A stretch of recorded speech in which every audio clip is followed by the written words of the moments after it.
हमारे पहले पॉडकास्ट में सभी दर्शकों का स्वागत है। यहाँ हम शुरू कर रहे हैं एक गर्म चाय की प्याली विद दीपाली और आज हमारे बीच हैं एनसीपी के जिला अध्यक्ष प्रमोद जी। तो शुरुआत करते हैं प्रमोद जी से और जानते हैं क्या कहना है उनका हमारे सवालों के लिए। तो नमस्कार प्रमोद जी, आपका बहुत स्वागत है हमारे इस शो पर। पहले शुरुआत करते हैं आपसे और जानना चाहेंगे कि एनसीपी के नवनिर्वाचित आप जिला अध्यक्ष हैं, क्या कहेंगे एनसीपी के लिए? पहले तो मैं यहाँ पे आपका जो चैनल है उसको हम शुभकामना देते हैं राष्ट्रवादी कांग्रेस पार्टी की तरफ से। और एनसीपी का कहना तो ऐसा है कि एनसीपी आज तक मीरा भाईंदर में लोगों के लिए अच्छा ही काम करते आई है। यहाँ पे हमारे महापौर, खासदार, आमदार ये सब थे और उन्होंने अच्छा काम किया है। एनसीपी का नाम काफी कुछ था जब तक यहाँ माना जाता है कि गिलबर्ट मेंडोजा की सरकार थी या उनकी सत्ता थी। उनके जाते ही लिक लोड चौपट ऐसा कहा जाता है एनसीपी को, क्यों? नहीं, हमारे यहाँ पे पहले जो नेता थे गिलबर्ट मेंडोजा सेठ और गणेश नाइक जी, संजीव नाइक जी, उन्होंने पार्टी छोड़ने के बाद कार्यकर्ता चल बिचल हो गए और हमारे जो नगर सेवक थे वो भी उनके साथ हर एक अलग अलग पार्टी में गए। लेकिन हम जैसे कार्यकर्ता है उन्होंने आज तक राष्ट्रवादी कांग्रेस पार्टी का ही यहाँ पे काम किया है और यहाँ पे राष्ट्रवादी कांग्रेस पार्टी की ताकत बरकरार रखने की कोशिश की है। तो आपको ऐसा नहीं लगता कि संगठन एक नहीं था इसलिए एनसीपी नहीं है? ये संगठन एक नहीं था, ये सच बात है, क्योंकि हमारे नेता के बीच में ही मतभेद थे, तो इसलिए हम लोग भी जो कार्यकर्ता थे वो भी उनके यानी अलग अलग गुट में बांटे गए थे। इस समय मीरा भाईंदर की पॉलिटिक्स क्या कहती है? प्रमोद के दृष्टिकोण से आप क्या कहेंगे? मीरा भाईंदर की पॉलिटिक्स तो यहाँ पे तो आपको पता है कि बीजेपी की सरकार है और यहाँ पे राष्ट्रवादी कांग्रेस पार्टी की अभी तक एक भी नगर सेवक नहीं है।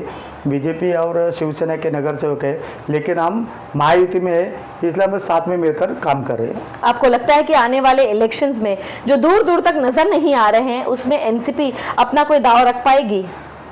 जरूर, हम एनसीपी के यानी अगर युति होती है तो हम लोग 30 से 35 सीट चुनाव लड़ेंगे और उसमें से 12 से 15 सीट चुन के लाने की, नगर सेवक चुन के लाने की कोशिश करेंगे। युति में आपको लगता है कि आपको उतनी सीट्स का जो आवाकलन है वो हो पाएगा? जरूर, हम लोग मैंने तो ऐसा सोचा है कि 35 सीट के नीचे नहीं लूँगा और 35 सीट लेकर ही युति में उनके साथ चुनाव लड़ूंगा। ये तो बात रही एनसीपी की, लेकिन आपके दृष्टिकोण से क्या लगता है मीरा भाईंदर के जो पॉलिटिक्स इस समय चल रही है वो क्या कहती है?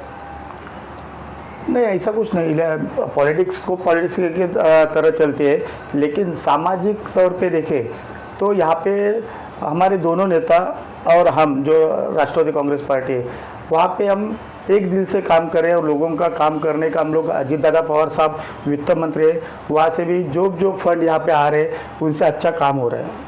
लेकिन अभी तक लोगों को सूर्या प्रकल्प का पानी नहीं मिला जिससे 25 साल पहले संकल्पना ली गई थी। क्या लगता है कब तक आएगा सूर्या?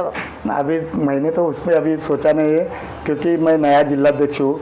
मैं उसमें ज़रूर हमारे नेता और यहाँ के आमदार और मंत्री महोदय जी उनसे चर्चा करके वहाँ यानी जो सूर्या इस डैम का पानी है वो यहाँ पे कैसे ला सके उस पर मुझे तो इतना ये नहीं है, अभ्यास नहीं है, लेकिन मैं जरूर वो अभ्यास करके आपसे बात करूंगा। आपने कहा आप नए हैं तो आपको क्या लगता है मीरा भाईंदर में क्या नया होना चाहिए?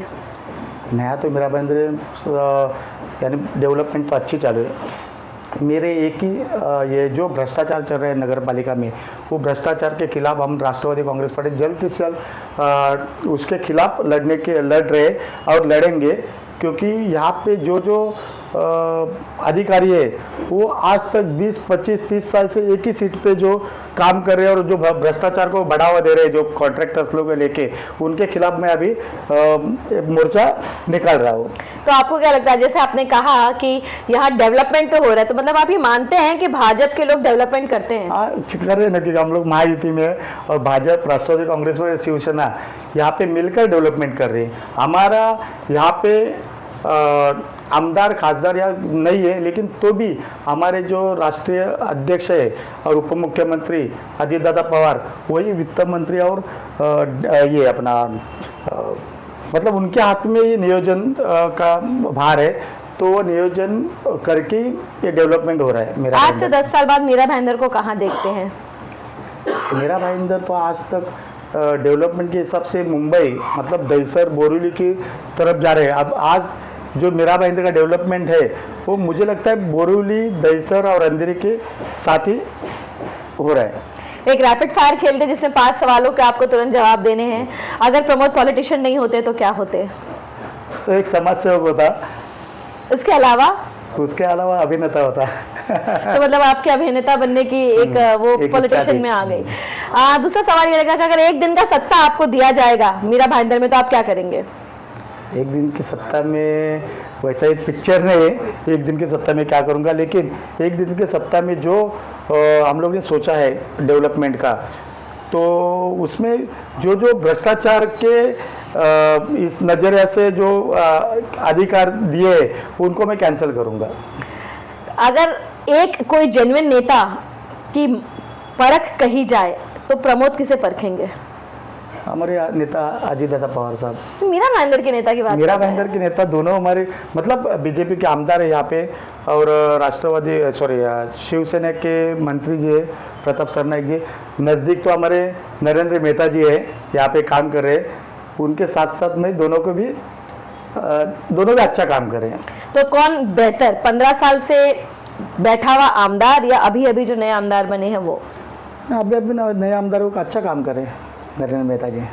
प्रमोद के दृष्टिकोण से मीरा भाईंदर क्या है? मीरा भाईंदर मेरा घर है, और मीरा भाईंदर मेरा घर होने के नाते मैं उनसे मेरा घर अच्छे साफ सुथरा और अच्छा करने का कोशिश करूंगा। प्रमोद जी बहुत बहुत धन्यवाद, आपने अपना कीमती समय दिया और अपने हमें विविध जानकारी भी दी, उस चीज़ के लिए धन्यवाद।